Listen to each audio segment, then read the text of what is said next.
Introducción al Pentateuco. Los 5 primeros libros de la Biblia contienen una narrativa que comienza con la creación del mundo y concluye con la muerte de Moisés. Las narraciones sirven de marco a las leyes que dieron su importante característica al pueblo de Israel, y es por eso que la tradición judía designa a este conjunto de 5 libros con el nombre de Torá, que es una palabra hebrea que significa la ley. En el siglo II de la era cristiana se les dio el nombre de Pentateuco. Esta palabra de origen griega que significa 5 instrumentos, y se la usó originalmente para designar los 5 estuches donde se guardaban los libros. Aunque está compuesto de elementos muy heterogéneos, el Pentateuco constituye una verdadera unidad. La división del mismo en 5 partes fue por razones de orden práctico. Su finalidad era facilitar el manejo de una obra tan voluminosa. Los judíos de Palestina designaban cada una de esas partes en las que se había dividido con la palabra inicial del texto. El primer libro, por ejemplo, se llamaba Al Principio, pero en los medios de habla griega se prefirió darles un título que expresara algún aspecto de su contenido, y de esa manera surgieron los nombres con los que los conocemos actualmente. El primer libro se llama Génesis, que quiere decir origen, porque describe los comienzos del universo, de la humanidad y del pueblo de Dios. El segundo recibe el nombre de Éxodo, que significa salida, porque la primera parte de este libro trata de la salida de Egipto.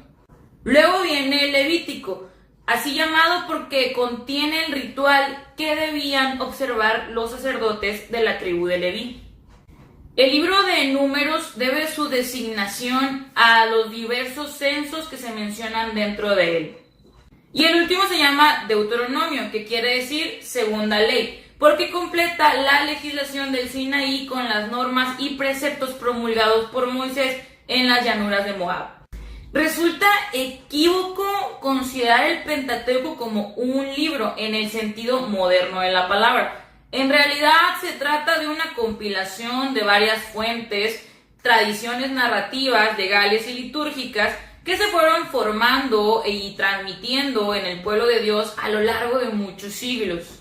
Las etapas de ese proceso pueden ser reconstruidas en parte mediante el análisis literario de los textos. Algunos elementos de estas tradiciones remontan hasta la época de Moisés e incluso antes, y se fueron transmitiendo de manera oral antes de ser fijados por escrito. Los santuarios antiguos de Palestina, Siquem, Belén, Hebrón y Jerusalén, fueron el medio original donde nacieron y se conservaron muchas de esas tradiciones. Las fiestas de los antepasados se contaban a los peregrinos en las asambleas culturales, los relatos épicos de comentario en las fiestas religiosas donde se revivían las grandes obras de Dios en favor de su pueblo. De una manera especial, los santuarios contribuyeron a la formación de los textos legislativos.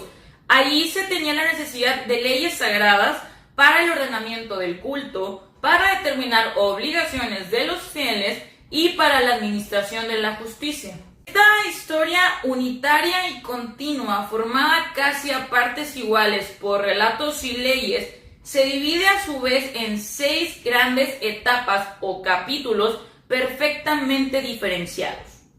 Historia de los orígenes, historia patriarcal, salida de Egipto y marcha hacia el Sinaí, revelación en el Sinaí, marcha desde el Sinaí hasta los llanos de Moab, discurso y despedida de Moisés.